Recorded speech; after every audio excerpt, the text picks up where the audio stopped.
Hello and welcome to this special Today's Homeowner podcast. We really try to dig into a lot of subjects that may be a little bit mysterious around your home and so forth, and certainly termites and termite infestation falls into that category. So we're bringing in a pro to help us kind of weave through some of that mystery, Dr. Jim Fredericks with the National Pest Management Association. Dr. Jim, glad that you were able to be with us a little bit. Well, thank you for having me. I'm happy to be here. Well, I've lived in the Southeast, and particularly Mobile, Alabama, a good bit of my life, and certainly been involved in construction.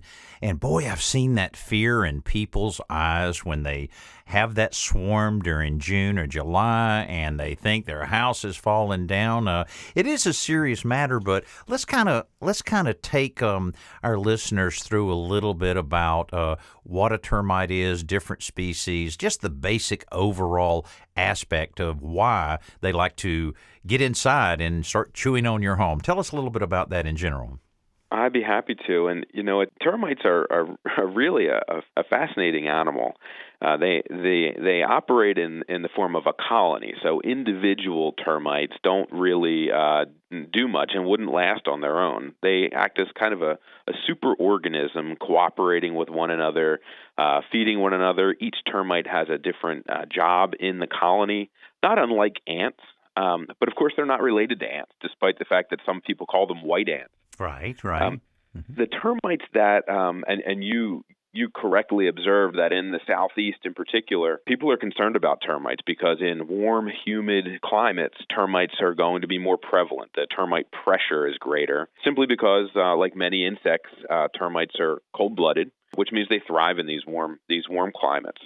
The termites that we most commonly encounter are subterranean termites, that is, termites that live in the soil. The colony itself is in the soil, and they will move into structures by building shelter tubes up over foundation walls until they can find their food source, which is, in most cases, at least in terms of structures, wood. Termites are one of the few animals, really, that are able to digest cellulose. When you or I eat cellulose, we think of it as fiber in our diet. Right. We're unable to digest it, but termites are able to digest it, and they're able to do so because they have a host of microorganisms that live in their guts that actually do the digesting for them. Wow. So not only are termites dependent on one another, but they're also dependent on these microscopic organisms that live inside each individual. So really fascinating, despite the fact that they can cause a lot of damage. Now, as I know there's a lot of different types of termites, and you mentioned the subterranean termites, and hear a lot about the Formosan termites. Are they like new to the scene over the last 10 years, or is it just people becoming more aware of them? It's not in the last. So to answer your question, yes, they are relatively new to the scene in terms of how long termites have been here. The Formosan termite is not a native termite to the United States. Oh, okay, I see. It's an introduced species. It comes from Asia, and that's where it gets the name Formosan. So from Formosa, it's widely distributed through tropical and subtropical climates throughout throughout the world. But this particular termite, despite the fact that it's subterranean, has some of the same habits as our native subterranean termites, has particularly large colonies and an especially voracious appetite. As it's spread in the U.S., it's kind of moved, has slowly moved a little bit further north, but for the most part is isolated in the southeast, mid-south regions of the U.S. Mm-hmm. Mm-hmm. So, we talk about, I guess everybody points toward the Southeast for, having most of the termite problems. But then I see, like, in the top 10 problem areas in the country, I see, Honolulu, I see Phoenix, I see some of these other areas. How widespread is termite infestation and damages happening? I mean, it's not in all 50 states, but it's more than it was. Yeah. Well, termites are found in just about every state. Okay.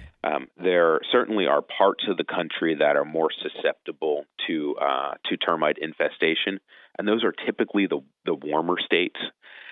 Places like Alaska sees very few, if any, termites. But termites can be found just about anywhere in the United States.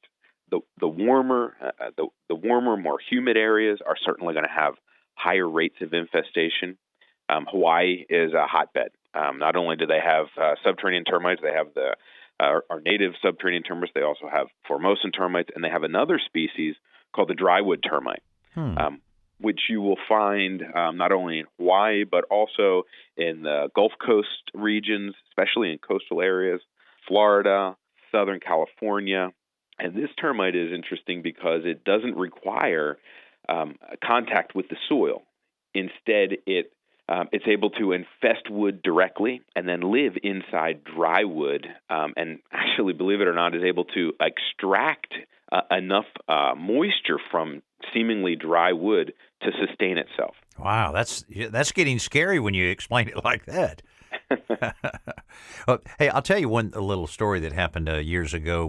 We were mentioning briefly swarming, and I want you to explain that phenomenon. But basically, we used to host what they called junior misses. These were two young girls that 17 or 18 years old, and the junior miss pageant is called a different name now, Distinguished Women of America. But the big national event was held here in Mobile, Alabama, during June. So I had three little girls, so it's a great experience for them to see these very successful overachievers that were very talented competing, and there would be one for every state. Well, one year we had Oregon and Michigan's junior miss, and we were the host family for them during June. Now, think about this. Now, neither of these girls were used to hot, humid conditions. They were not used to the occasional roach that they would see outside here and there, but they were not prepared for, when I was out of town for a few days, for the classic swarm that happened in and around my house. They were terrified, much like many homeowners are when they experience their first swarm. Tell us how this happens, why, and what can you do? Sure. Well, a termite swarm is a really dramatic event. For someone who hasn't witnessed a termite swarm before, it can be quite astonishing to see thousands or tens of thousands of flying termites emerging all at once. And there's a couple of reasons for that behavior in termites. First, and the most important, the reason they swarm is that's actually the reproductive caste. Those are males and females that will be the future kings and queens of new colonies. So they're swarming out all together in search of a mate and a food source and a place to start a new colony. And so typically you won't see swarms until a colony is 3 or 4 years old. But when they do, they emerge all at once. And it's oftentimes, a warm day after a couple of rainy days, bright sunshine, and they'll emerge, hundreds or thousands or tens of thousands at a time. And they do that because by emerging all at once, their primary predators in those situations would be birds or lizards. And when they all come out at once, each individual has a better chance of survival by overwhelming those predators. Oh, I see. So it's actually an interesting, biological phenomenon. But that's what people see as their kind of first introduction to termites in their home.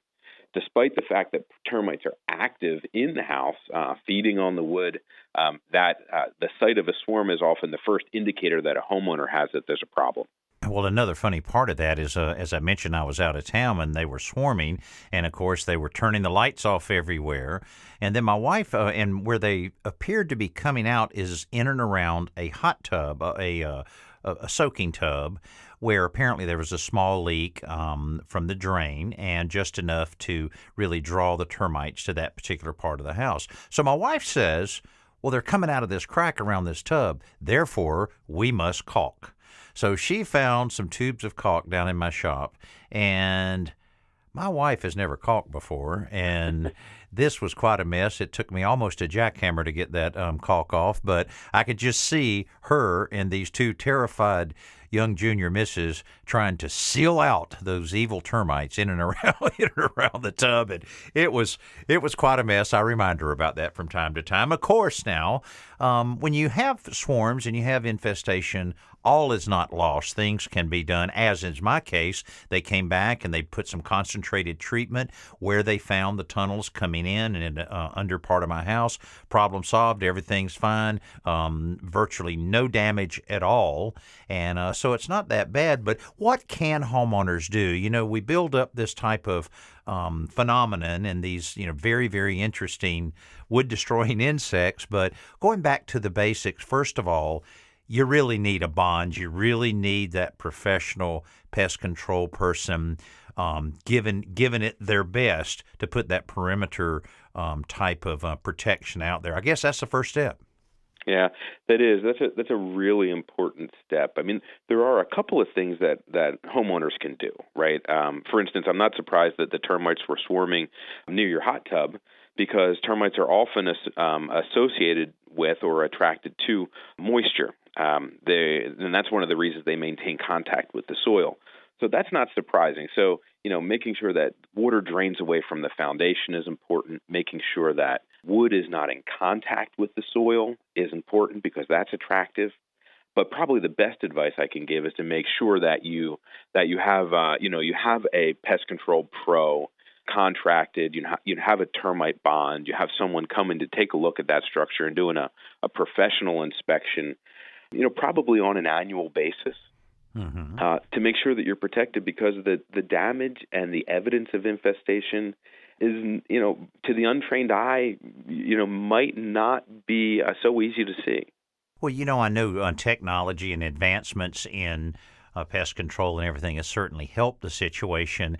Has there been a restriction on certain chemicals years ago that made it a little harder to control the termites? It seems as if in the back of my mind there's something about the EPA restricting certain chemicals. This might have been, 15, 20 years ago, that made it a little harder to control the termites for a while. Am I remembering that correctly? EPA, one of the good things is we do have the EPA taking a close look at all the products that are used by pest management professionals. And they're always looking to make sure that these products, for termites, they work. In fact, they go through some rigorous testing with regard to efficacy, not only with EPA, but also with the Forest Service. But then, too, that they don't cause unreasonable harm to the environment. And so EPA is constantly evaluating and reevaluating these products to make sure that they're safe to use when used according to label instructions. Oh, that's good. That's good. Hey, I saw in reading up a little bit about termites over the years, I heard a term that I thought was so funny: head banging. I said head banging. I thought that was like the heavy metal music and the guys shaking their heads and all. But I understand with termites banging their head against wood and that kind of thing. That's really bizarre. And how did they come up with that? Yeah, well, it's it's not clear how they come up with it, but they're able to. Some certain termites are able to communicate within the colony by tapping their head on the inside of those galleries that are made inside the wood, and this might be to alert other members of the colony that there's an intruder or there's some sort of a danger. But really, in addition to not only with head banging, but also just simply with chemical cues. They're able to use what we call pheromones to communicate with other members of the colonies just through scent or chemical reception. So if there's an intruder, that will alert the soldier termites, which are the defenders of the colony, to come to that point of intrusion. If there is a food source, the worker termites will lay a pheromone trail down, which other termites will follow to find that food source. It really is pretty amazing. Wow. Sounds like it would make a great video game. I don't make I don't do many video games, but it sounds like the termite invasion might be a good little video game. I'm not sure, but let me ask you this. Controversy is always around, and starting to hear more and more about, people talking about that certain companies, pest control termite companies, will not bond a house that has the spray foam in it. And spray foam has gotten more and more popular with everybody trying to really drive down their energy costs and so forth. But I think there's a lot of misunderstandings there, is often the case in that. How does a the Pest Management Association view a foamed home? And of course, most people know by now with foam insulation, you have closed cell and open cell type of applications. But how does a Pest Control Management Association really look toward that? Yeah, well, the decision to bond or warrant the work on a particular house is naturally going to be made by individual pest control companies. But what we do know with regard to spray foam insulation is it does some good things for a structure. Right, it has insulative property. It also seals out drafts. Mm-hmm.